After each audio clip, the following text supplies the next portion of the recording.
Base ঢালাইয়ের পর base ফেটে যায় কেন, বা বেজ ঢালাই দেওয়ার পর বেজে ফাটল ধরে কেন? সম্মানিত ভাই ও বন্ধুরা, আসসালামু আলাইকুম। যারা যেখান থেকে আমার ভিডিওটি দেখতেছেন, ভালো থাকুন, সুস্থ থাকুন। আজ অনেক দিন হয়ে গেল আপনাদের কোনো ভিডিও আপডেট দিতে পারিনি, একটু সাময়িকভাবে সমস্যার কারণে।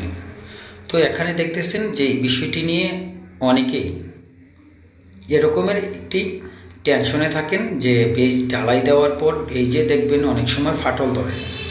এই বিষয়গুলো যারা জানেন তাদের জন্য ভিডিওটি তৈরি করা হয়নি। যারা এই বিষয়ে পুরোপুরি অভিজ্ঞ নয় তাদের জন্য এই ভিডিওটি আজকে খুবই গুরুত্বপূর্ণ ভিডিওটি, যেটি নিয়ে অনেক সময় এই যে দেখতেছেন দাগগুলো দেখাচ্ছে হাতের আঙুলে, এখানে এই ফাটলগুলো নিয়ে অনেক সময় অনেক কথা কাটাকাটি হয়ে যায় কন্ট্রাক্টরের সাথে অথবা ইঞ্জিনিয়ারের সাথে বা মিস্ত্রির সাথে। এই ফাটলগুলো কেন ধরে আর এই ফাটলে কোনো সমস্যা হয় কি না, এখানে আমি কয়েকটি জিনিস আপনাদের উল্লেখ করব, সেই বিষয়গুলো খেয়াল রাখবেন।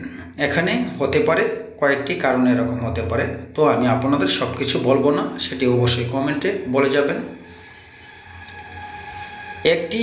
প্রথমটি হচ্ছে বাইবেটার কম মারার কারণে এরকমের একটি বেজে ফাটল ধরতে পারে। তবে বলে নিই, এখানে কিন্তু কোথাও পুরো বেজে কোথাও কোনো ফাটল ধরেনি, এখানে শুধু কলমের দুই সাইডে ফাটলটি ধরেছে আর দুই সাইডে ধরেনি। পুরো বেজ সম্পূর্ণভাবে সঠিক রয়েছে, ঠিক রয়েছে। তো অনেকেরই প্রশ্ন এরকম যে বাইবেটার কম মারার কারণে হতে পারে এরকম ফাটল, একটি বিষয়। দ্বিতীয় বিষয়টি হচ্ছে পানি বেশি পরিমাণে ঢালাইয়ে পড়লে এরকম একটি ফাটল ধরতে পারে।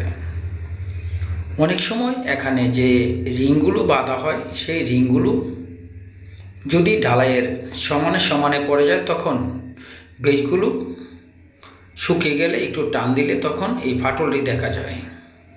আরেকটি বিষয় হয়েছে, ঢালাইয়ের দেওয়ার কিছুক্ষণ পূর্বে যদি কলমে কোনো প্রকার লাড়া পড়ে, রডে ঝাঁকুনি পড়ে, তাহলেও কিন্তু এরকম একটি ফাটল ধরতে পারে। তো এই ফাটলগুলো দেওয়ার কারণে বেজের কোনো সমস্যা হবে কি না, এবং কোন ধরনের ফাটল দিলে বেজের সমস্যা হয়, এবং কোন ধরনের ফাটলে বিল্ডিংয়ের ফাউন্ডেশনের কোনো ক্ষতি হয় না।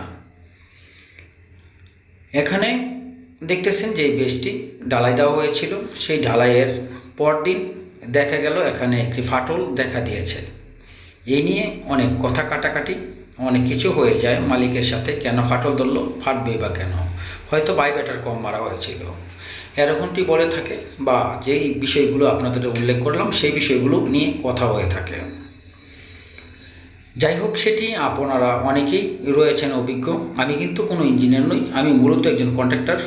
আজ 30 বছর যাবৎ এই লাইনে রয়েছি। প্রায় যদি লেবার থেকে হিসাব করি তাহলে প্রায় 35 বছর যাবৎ আমি এই লাইনে রয়েছি। তাহলে এই পর্যন্ত আমি অনেক ইঞ্জিনিয়ারের কাজ করেছি, প্রায় 100 থেকে 200 হবে। এক এক জায়গায় এক এক প্রকার ইঞ্জিনিয়ারের কাজ করে থাকি। তো দেখবেন আপনারা আমার চ্যানেলটি যারা সাবস্ক্রাইব করেছেন বা যারা দেখতেছেন, দেখবেন আমি বিভিন্ন প্রকার ফাউন্ডেশনের কাজ করে থাকি। মূলত আমি নিজের হাতে কাজ করে থাকি, আমি একজন কন্ট্রাক্টর, দেশের বিভিন্ন স্থানে গিয়ে কাজ করে থাকি। কাজগুলো করার কিছু সঠিক নিয়ম রয়েছে, সেই নিয়ম অনুসারে যদি আপনি একটি বিল্ডিং কনস্ট্রাকশনের কাজ করতে পারেন, সেই কাজগুলো আপনার কোনো প্রকারের সমস্যা হবে না। তাহলে সেই কাজগুলো করতে হলে অবশ্যই একজন দক্ষ অভিজ্ঞ ইঞ্জিনিয়ার সাইটে নিয়োগ করবেন। মনে রাখবেন, যত বড় কন্ট্রাক্টর বা মিস্ত্রি হই না কেন, অবশ্যই একজন অভিজ্ঞ ইঞ্জিনিয়ার প্রয়োজন।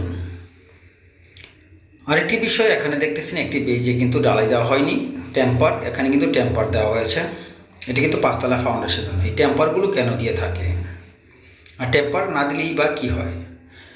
এখানে যখন কলমগুলো ফাউন্ডেশনের ওপর বসে তখন কিন্তু এই টেম্পারগুলো দিতে হয়, সেটি ইঞ্জিনিয়াররা দিয়ে থাকে। আর টেম্পারগুলো কিন্তু ঠিক যেভাবে দেওয়া হয়েছে এভাবে নয়, টেম্পারগুলো কিন্তু ঠিক বেজ যেভাবে রয়েছে ঠিক সেইভাবে চতুর্দিক থেকে সেভাবেই ডালু করে উঠতে হবে। কমপক্ষে আপনার 6 ইঞ্চি টেম্পার দিতে হয় ঢালাইয়ের পর।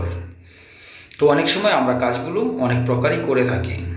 সঠিক নিয়মে কাজগুলো করতে হলে আসলে টেম্পারগুলো সঠিক নিয়মে হতে হবে। বেজ যেভাবে ঠিক স্কোয়ার চারকোণ নিচে রয়েছে সেইভাবেই করতে হয়।